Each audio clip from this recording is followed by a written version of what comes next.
ঈদুল আজহা মানে কোরবানি দেওয়ার আনন্দ।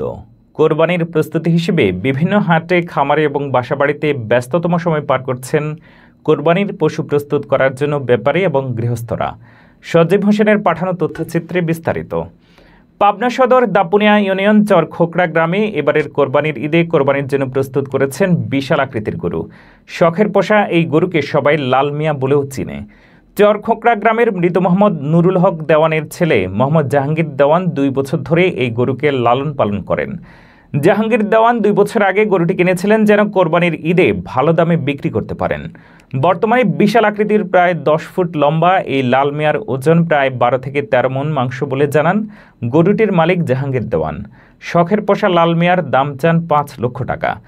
জাহাঙ্গীর দেওয়ান বলেন, আমি সুষ্ঠু ভালো মানের খাবার খাওয়াই।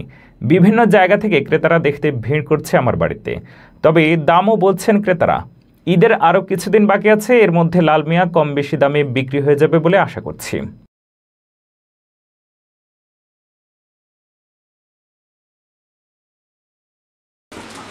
আমি 5 লক্ষ টাকা দাম চাচ্ছি।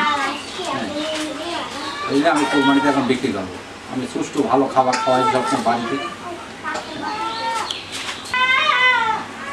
অনেক ব্যাপারী আসতেছে, দামাদামি হচ্ছে, এখন আমি বিক্রি করে ফেলবো ঈদের সামনে।